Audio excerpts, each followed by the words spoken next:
नमस्कार, स्वागत है आप सबका डबल ए न्यूज़ में। इस वक्त मैं मौजूद हूँ इब्राहिमपुर में, जहाँ पे आपको बताना चाहूँगा इस वक्त हम सीधा आपको दिखाते हैं दृश्य। यहाँ पे ये गुरुकुल है, यहाँ पे जितने भी विद्यार्थी है यहाँ पे वो रहते हैं।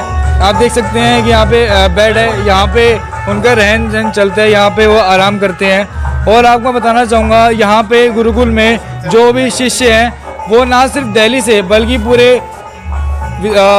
भारतवर्ष से और विदेश भर से भी यहाँ पे पढ़ने आते हैं। तो हमारे साथ यहाँ पे जो गुरुकुल के जो अध्यापक है, आपको मैं बताना चाहूँगा उन्होंने यहीं से अपनी शिक्षा ग्रहण करी और मौजूदा अभी वो DU यूनिवर्सिटी से PhD भी कर रहे हैं। आइए जानते हैं उनसे पूरा इसको लेकर के उनका क्या कहना है। आपका शुभ नाम?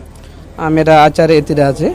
आचार्य जी, आप थोड़ा बताइए दर्शकों को कि जैसे बच्चों के मन में जैसे अगर गुरुकुल को लेकर के कुछ उन्हें प्रश्न हो, यहाँ पे किस प्रकार से एडमिशन होगा, और यहाँ की जैसे शिक्षा ग्रहण करने के बाद जैसे वो DU में जाते हैं या IB काफ़ी यूनिवर्सिटी है, तो वहाँ पे जाके इस यहाँ से शिक्षा ग्रहण करने के बाद उनको कितना लाभ होगा? सर, सबसे पहले तो मैं दर्शकों से ये कहना चाहूँगा कि जो संस्कृत का जो अध्ययन होता है इसमें हमारे चारों वेद का अध्ययन होता है और व्याकरण जो ग्रामर बोलते हैं, पाणिनीय ग्रामर है, उसका अध्ययन होता है। हमारा जो यहाँ का क्लास है 6ठी से 12वीं तक का है। 6ठी से 12वीं के बाद हमारे विद्यार्थी जो है वो महाविद्यालय में जाते हैं और विश्वविद्यालय में जाते हैं।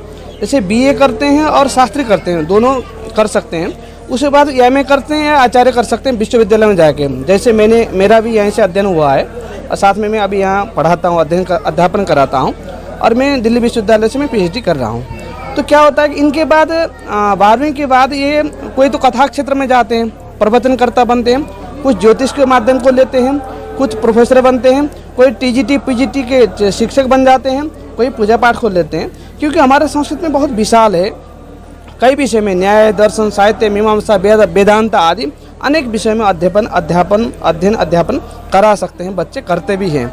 और बच्चों का एक उनको पढ़ने में गुरुकुल में एक आवासीय व्यवस्था होता है। साथ में सहना भवतु सहनौ भुनक्तु सह वीर्यं करवावहै वैदिक मंत्र। इसका मतलब ये है कि हम साथ में चलें, साथ में पढ़ें, साथ में अध्ययन करें, समाज को साथ में लेके चलें, राष्ट्र को साथ में लेके चलें, यानी सर्वे भवन्तु सुखिनः और वसुधैव कुटुम्बकम की जो बात है, हमारे जो संस्कृत की जो बात है वो यहीं से प्रादुर्भूत होती है। और हम बच्चों की यही शिक्षा देते हैं कि शुरू से ही हमें साथ में रहना, जो भी हमारा यहाँ का जो भी क्रिएटिविटी है तो साथ में संध्या करना होता है और साथ भोजन भी साथ में करते हैं और कहीं जाना हो साथ में, यानी हम मिल के रहने की जो प्राचीन परंपरा थी बस उसी को हम आगे जगाना चाहते हैं। और आप सभी से, दर्शकों से या आप सभी से निवेदन करना चाहते हैं कि ऐसे जो गुरुकुल में गुरुकुल जो पुरातन भारत को जब विश्व गुरु कहा जाता था उस समय बहुत सारे गुरुकुल चलते थे। अब धीरे धीरे कुछ कारणवश या समय के चलते इसमें लोगों की रुचि कम हो गई और गुरुकुल कम हो गए। फिर भी हमारे गुरु जी का जो लक्ष्य था 1000 विद्वानों को, प्रकांड विद्वानों को तैयार करना, पूज्यपाद वैकुंठ श्री गोविंदाचार्य गुरु जी का लक्ष्य था। उस लक्ष्य को पूरा करने के लिए हम सतत निरंतर हम लगे रहते हैं। बच्चों का अध्यापन कैसे हो, उनके आगे के भविष्य में हम क्या हेल्प कर सकते हैं इत्यादि कर सकते हैं। आप सभी हमें एक प्रेरणा देंगे तो हमें भी और उत्साह बढ़ेगा। और भारतीय संस्कृति को रक्षा करने के लिए हमारे वेद हैं, ग्रंथ हैं, पुराण हैं, उनको रक्षा करने के लिए हमें बहुत बड़ा सहयोग होता है और हमें उत्साह मिलेगा। धन्यवाद। जैसे कि जो युवा पीढ़ी है वो वेस्टर्न कल्चर को काफ़ी अपना रही है, वेस्टर्न एजुकेशन को अपना रही है, ऐसे में जो एक वैदिक शिक्षा है वो आप देख सकते हैं पूरी तरह से विलुप्त की कगार पे है। इसको लेकर के आप क्या बनना चाहते हैं? मेरा कहना का ये है कि जो वेस्टर्न कल्चर है उससे हमें कुछ पैसे कैसे कमाना है उस बात को हम सीख सकते हैं, पर अंतः सुख के लिए, आत्मिक सुख के लिए और समाज के उन्नति के लिए, एक शांति के लिए हमें पुरातन संस्कृति को ही, हमें जो वैदिक संस्कृति है उसको हमें अपनाना पड़ेगा और उसकी ओर, वेद की ओर हमें लौटना पड़ेगा। स्वामी महर्षि दयानंद कहते हैं वेद की ओर लौटो, उनका एक उद्घोष था कि हमें वेद को साथ में लेके चलेंगे क्योंकि उसमें बहुत सारी बातें हैं जो हमको पता नहीं है। तो मैं सभी नवयुवक जो पीढ़ियां हैं उनसे मैं निवेदन करूंगा कि आप एक बार जान लें कि क्या है हमारे वेद में, क्या है हमारे ग्रंथों में, क्या है, क्या हमारे वो चीज़ हमारे समाज के लिए, देश के लिए, राष्ट्र के लिए क्या उपयोग है। एक बार आप जान लें तो आपको बहुत अच्छा लगेगा, बहुत आनंद आएगा। क्योंकि सामान्यतः ये होता है कि संस्कृत एक सामान्य पूजा पाठ की भाषा है, ऐसा हमें समझ आता है, पर ऐसा नहीं है। उसमें बहुत ज्ञानों का खजाना है, हमारे बहुत सारे मूल्य हैं, मूल्यों की निधि है। इसलिए आप सभी से मैं ये भी निवेदन करना चाहूँगा कि नवयुवक पीढ़ी भी आप लोग देखें उसके ज्ञान को, क्योंकि ज्ञान को देखने में कोई बिगड़ता नहीं है। हम देख सकते हैं, पढ़ सकते हैं, अच्छा लगा तो उसको अपना सकते हैं। सबसे पहले तो आप लोगों को भरे, और हमें बहुत अच्छा लगा कि इसी के ज़रिए लोग और को भी ये लाभ मिलेगा जी। हमारे साथ में यहाँ पे मौजूद हैं एक शख्स, इनसे जानते हैं कि क्या कुछ कहना है उनका इस गुरुकुल को लेकर के। आपका नाम? मेरा नाम है जमुना दत्त गौड़, मैं गांव इब्राहिमपुर का रहने वाला हूँ। तो हमें ये बताइए कि इब्राहिमपुर को ही क्यों चुना गया, यहाँ पे गुरुकुल यहाँ पे क्यों बनाया गया ताकि यहाँ बच्चे आके शिक्षा ग्रहण करे। तो मेरा सवाल आपसे सीधा यही है कि इब्राहिमपुर की ही ज़मीन को गुरुकुल के लिए क्यों चुना गया? ये हमारे जो पुराने शास्त्रों के हिसाब से भगवान कृष्ण की चौथी पत्नी थी कालिंदी जी, उनकी तपोस्थली है ये, और इसका नाम भी कालिंदी कृष्ण वर मुरारी घाट है। इस पूरे क्षेत्र में तकरीबन लोग जानते भी हैं, नहीं भी जानते हैं, लेकिन जब गुरुजी को पता लगा तो उन्होंने कहा कि भाई इसी को चुनाव करते हैं। और यहाँ जमुना जी के घाट है, यहाँ से 2 किलोमीटर पर जमुना जी है, और सुबह नहाने भी जाते थे पहले तो हमेशा जो है जमुना जी नहा के यही पूजा पाठ करते थे। और कालिंदी जी का ये महाभारत के टाइम से ये यहाँ पे बहुत क्षेत्र था ये, और आज भी यहाँ पे बहुत चारों तरफ सत्संग वगैरह होते रहते हैं। यहाँ तकरीबन हर कृपाल जी का है, फला, उन्होंने सबने इसीलिए चुनाव किया कि इस धरती के अंदर पावर है।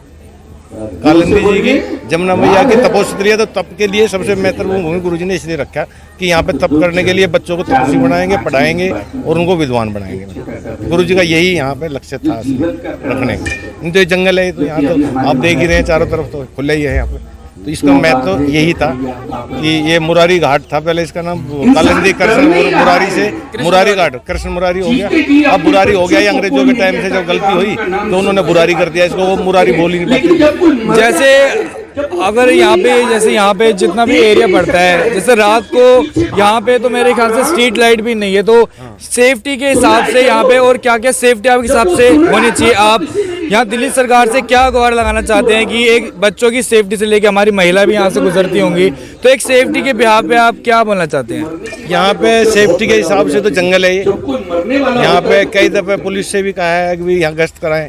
सीसीटीवी कैमरे के लिए जहाँ साहब को भी बोला हमने, तो भाई यहाँ कैमरे लगा तो कई वारदात हुई है यहाँ पे। और यहाँ पे सुरक्षा का कोई ज़्यादा इंतजाम है नहीं, सड़कों पे लाइट भी खराब ही रहती है, तकरीबन बोल के थक लिए कि भाई स्ट्रीट लाइट लगा दो। रात को हमारे बच्चे आते हैं, सांप वगैरह का भी डर रहता है रोड के ऊपर। तो जैसे ही बच्चे गाँव में जाते हैं, गाँव से आते हैं, तो उनको दिक्कत तो है। सिक्योरिटी का कोई ज़्यादा यहाँ पे वो नहीं है। और गवर्नमेंट से हम तो यही कहेंगे कि भाई यहाँ के बारे में देखें, हमारी संस्कृति को इतना रखे हुए हैं, मतलब कि आप बच्चों को शुरू से ही इतना अच्छा बनाते हैं। आज हम जितने भी भ्रष्टाचार, ये करेक्टर के बारे में जितना भी है, यहाँ सब बच्चों को यही सिखाया जाता है भी सब हमारी बहनें हैं, हमारी बेटियाँ हैं, उनको उसी तरह से देखा जाए। ये तो हमारे गुरुजी की एक बड़ी दिली इच्छा थी और हमारे सौभाग्य हैं कि हमारे गुरुजी यहाँ आए और इतना भगवान का नाम सुबह शाम जो होता है यहाँ, अच्छी प्रेरणा है, अच्छी शिक्षाएं लोगों को मिल रही हैं, और हवन प्रतिदिन, और सुबह गायत्री, शाम को गायत्री।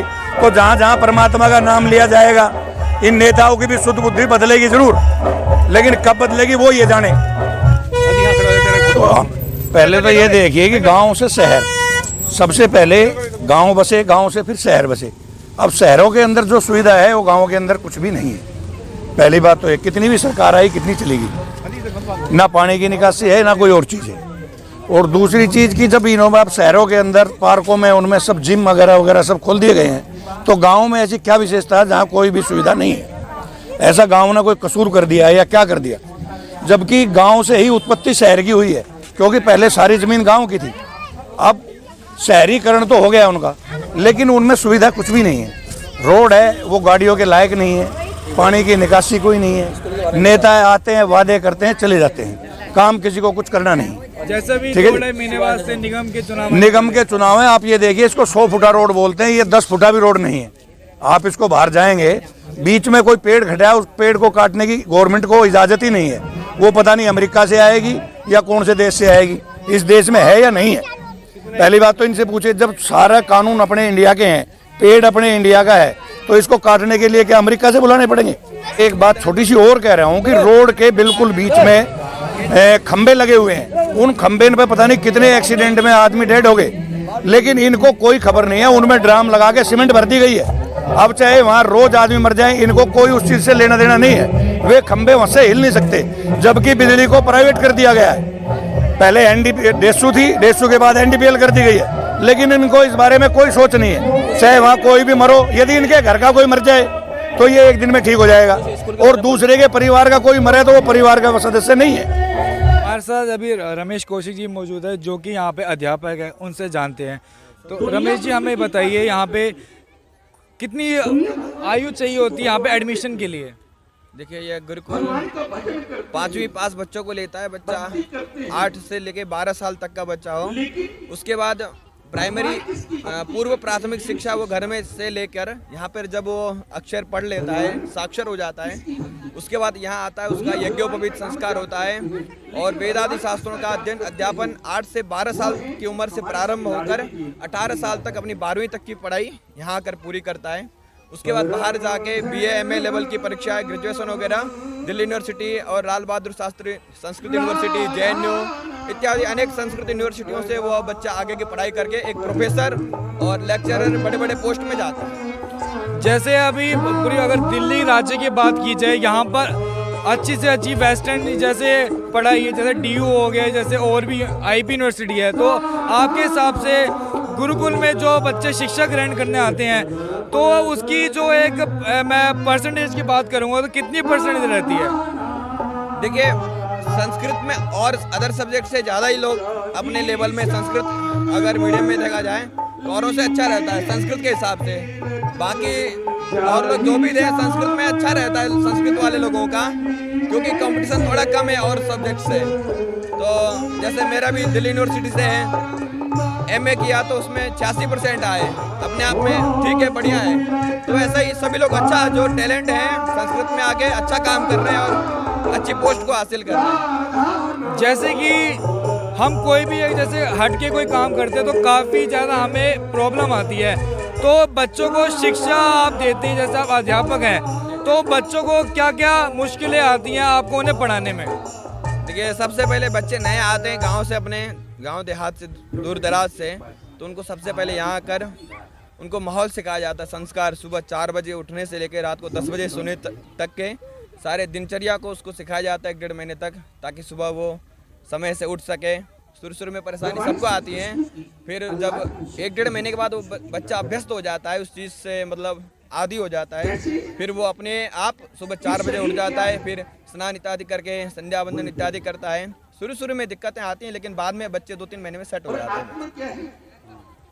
और भी देखो, मैं गुरुजी के माध्यम से मैं लगभग मेरे को इस गुरुकुल से जुड़े हुए 7-8 साल से मैं हूँ इस गुरुकुल में, और क्योंकि गुरुजी का जो व्यक्तित्व था बहुत अच्छा था। गुरुजी की द्वारा लिखी हुई अभी भी आप देखोगे, आप ऊपर लाइब्रेरी है अभी हमारी, हम आपको दिखाएंगे कि लगभग गुरुजी ने 1500 से 2000 पुस्तकों का गुरुजी ने लिखी है। और उसके अलावा भाई गुरुजी की लिखी हुई पुस्तकें हमारे BA B.Ed वगैरह पाठ्यक्रम में भी सम्मिलित है।